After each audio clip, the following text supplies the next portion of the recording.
우리가 성경책에서는 보통 4개의 복음서를 읽고 있습니다. 마태복음, 마가복음, 누가복음, 요한복음. 특별히 마태, 마가, 누가는 공관복음이라고 해서 하나로 묶여서 우리가 인식하고 있지만, 특별히 요한복음은 다른 복음서와는 다르게 구분하고 있습니다. 그 이유는 저작 시기. 공관복음이라고 할 수 있는 마태, 마가, 누가복음은 70년 예루살렘 성전이 붕괴되던 그 시기에 각각의 청중을 대상으로 기록된 복음서이지만, 특별히 요한복음은 다른 복음서에 비해 약 30년 후, 우리가 인식하는 100년 전으로 기록되었다고 학자들은 말합니다. 그 당시에는 예수님을 함께 따르던 12명의 제자, 12사도들은 다 순교를 당하고, 마지막으로 남아있던 사도 요한에게 그때 당시 교회 공동체를 이루고 있던 성도들이 사도 요한에게 요청한 것이 있습니다. 사도 요한, 당신은 이제 나이가 많이 먹었으니 당신이 기억하고 있는 예수님의 기록에 대해서 마지막으로 정리해 주십시오. 이 요청으로 인해 요한복음은 저작 기록이 시작되었고, 그것으로 우리에게 지금 전해지고 있습니다. 다른 공관복음서와는 다르게 요한복음은 가장 늦게 쓰여진 것은, 우리가 한 번쯤은 생각해 볼 것은, 예수님과 함께 했던 1세대 그리스도인들은 예수님을 봤습니다. 직접 보고 대화도 나누고 음식도 같이 먹고. 하지만 그들이 가정을 이루고 자녀를 낳고 즉 요한복음을 최초로 읽었던 그 사람들은 1세대보단 2세대 혹은 3세대 그리스도인입니다. 즉 예수님에 대한 이야기를 부모님으로부터, 할아버지 할머니로부터 들었던 사람들이죠.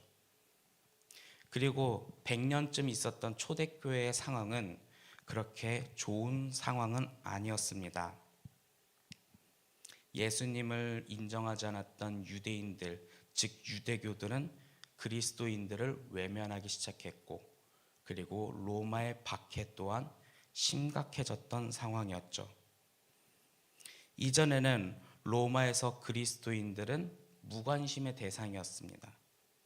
이유였던 로마 입장에서는 자신의 재판에 의해 사형 선고를 받았던 그 종교가 그렇게 대단하겠느냐. 하지만 시간이 지날수록 그리스도인들은 굉장히 증가했고, 그리고 그리스도인들의 영향력이 점점 더 늘어나자 로마는 그들을 견제하기 시작했습니다. 지금도 이런 말이 있습니다. 참 안타까운데, 교회가 잘 되면 사단의 세력보단 동족업계가 질투를 많이 한다는 말이 있듯이, 그리스도인들이 참 많이 늘어나니까 예수님을 인정하지 않았던 유대교인들도 스스 그들을 견제하기 시작했죠. 대표적으로 유대교들은 회당이라는 유대인 공동체가 있습니다.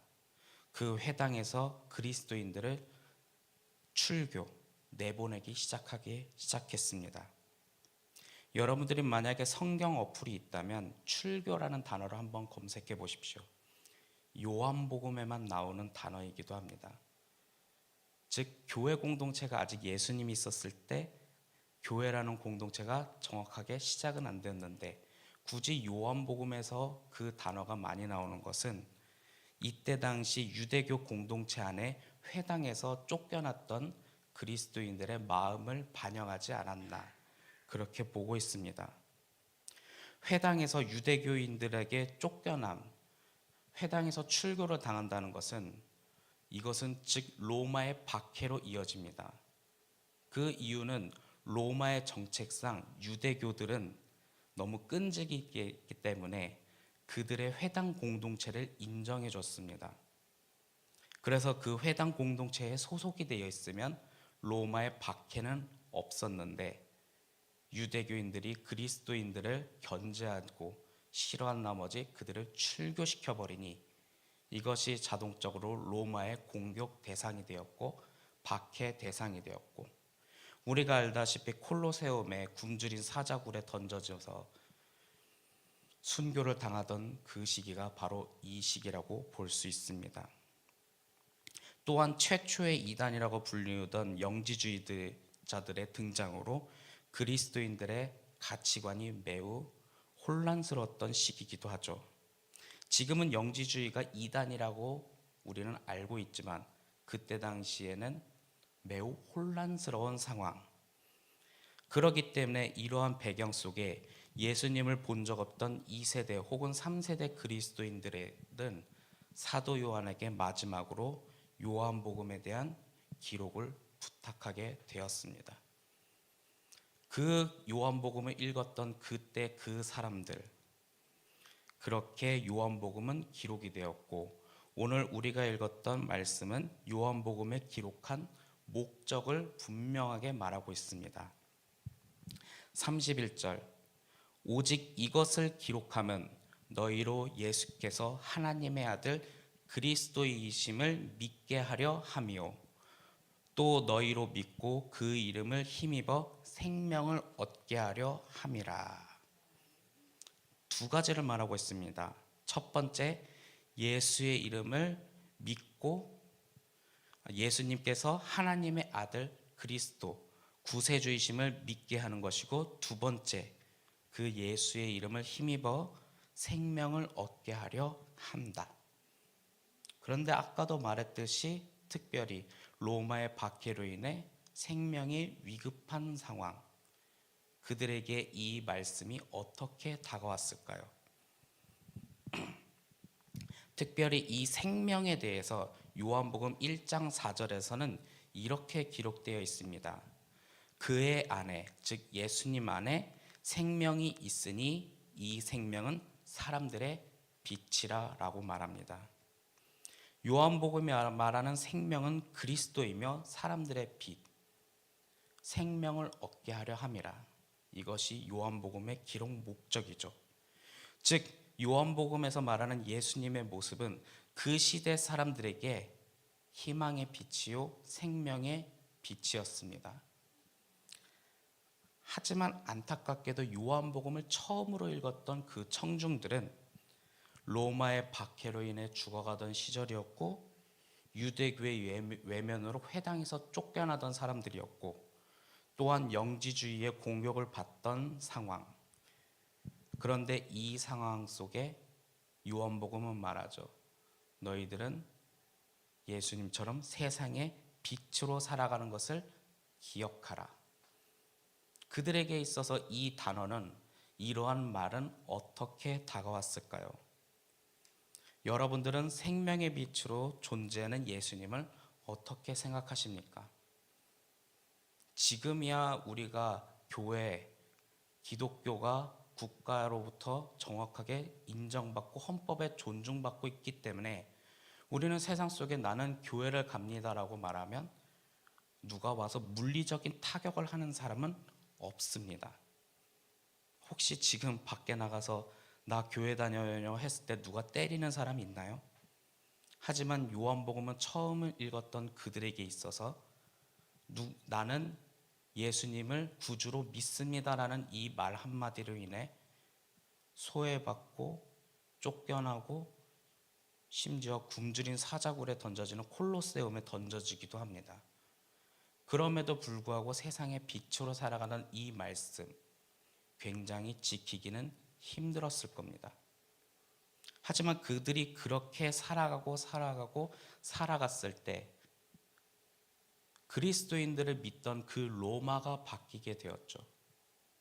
콘스탄티누스 황제에 의해 기독교가 국가의 종교로 공식적인 인정을 받게 되는 변화가 일어난 것입니다. 즉 요한복음을 읽었던 그때 당시에 그리스도 교회 공동체는 지키기 힘들었던 이 말씀을 지키고 살아갔을 때 세상을 바꿨다는 거죠. 그리고 우리는 21세기 2024년에도 요한복음을 읽고 있습니다. 지금 우리가 살아가는 이 21세기는 어떤 상황일까요? 그리고 그 안에서 예수님은 우리에게 어떤 메시지를 던지고 있을까요? 제가 어떤 드라마인지는 기억이 나지 않지만 미국 드라마에 봤던 이런 대사가 있습니다. 옛날에는 가난과 싸웠지만 지금은 가난한 자와 싸우고 있다라는 대사가 있습니다.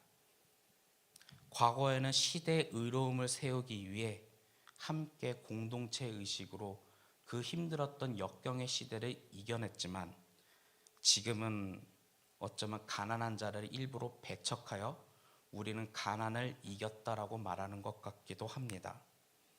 그렇기 때문에 분열과 다툼이 일어나고 그리고 서로 간의 대화도 없고 그리고 주변에선 소외되고 상처 입은 사람들을 외면하는 것이 어쩌면 우리의 상황이 아닐까요? 그리고 서로 다르다는 이유로 대화도 하지 않는 시대. 그런 이 시대 속에 예수님은 이 땅에 우리에게 주시는 말씀이 오늘 말씀이기도 합니다. 특히 예수님께서 이 땅에 오신 성탄절의 새벽에 어쩌면 우리는 이 땅에 예수님께서 말씀하신 그 외침을 한 번 더 생각해 볼 필요가 있습니다. 예수님의 이 땅에 오시는 것보다 예수님께서 하셨던 말씀들을 우린 더 생각해 볼 필요가 있죠. 이런 세상 속에 예수님은 세상의 빛으로 오셨습니다. 그러나 빛은 하나만 비추면 사각지대가 있습니다. 등잔밑이 어둡다는 것처럼요. 그렇다면 빛이 또 다른 빛이 되어 세상 곳곳을 비춰야 할 필요가 있습니다.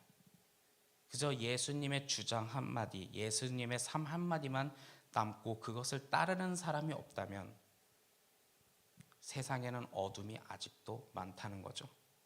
그렇기 때문에 지금 이 순간에 우리는 주님의 말씀을 듣고 주님의 말씀을 들은 우리가 바로 예수님과 같은 세상의 빛이 되어야 한다는 사실입니다. 그렇게 빛이 여러 군데를 비출 때 사각지대는 사라지고 세상은 빛으로, 즉 예수님의 생명으로 가득 차게 된다는 거죠. 오늘은 이 땅에 예수님께서 오신 성탄절입니다.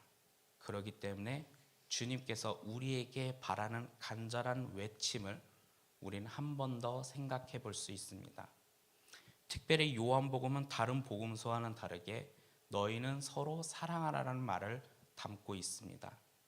그리고 너희는 세상의 빛이라 말합니다. 이때 당시에는 로마의 박해, 외면 그런 것이 있을 때 너희는 서로 사랑하라. 그럴 때일수록 우리 교회 공동체는 더욱더 사랑해야 할 것이고 세상 속에 주님의 빛이 되어야 합니다. 오늘 이 순간에 우리의 삶 속에도 어쩌면 이런 날인데도 돈을 생각하며 재물을 생각하며 하는 그런 사람, 세상을 생각하는 사람들이 있다면 그들에게 주님의 사랑을 전해주며 그리고 우리 두드림교회가 이 땅에 복음화를 위해 살아가는 교회가 되기를 소망합니다. 여러분들에게 생명의 빛으로 오신 예수님과 동행하며 하루하루 빛이 되시기를 간절히 소망합니다. 기도하겠습니다. 사랑의 하나님, 오늘도 주님의 말씀으로 하루를 시작하오니 주님의 말씀으로 세상 속에 살아갈 수 있도록 주님 도와주시옵소서. 주님께서 이 땅에 빛이 되시고 생명이 되셨습니다. 우리도 그 길을 따라가고자 하니 우리 교회가, 우리 두드림교회가 하나님의 꿈을 꾸며 예수님의 꿈을 꾸며 성령님의 꿈을 꾸며 우리 또한 이 세상의 빛으로 살아갈 수 있도록 주님 도와주시옵소서. 우리도 어쩌면 세상에 있는 그 모든 고민 중에 있지만 그래도 그것을 이겨내고 주님의 말씀을 따라 교회를 세우며 살아갈 수 있도록 주님 도와주시옵소서. 담임 목사님의 목회와 교회 세움을 위해 우리가 더욱더 기도할 때 우리가 바로 승리할 줄 믿습니다. 주님, 우리와 함께 하여 주시옵소서. 언제나 함께 하신 아버지께 감사드리며 주 예수 그리스도의 이름으로 기도하였습니다.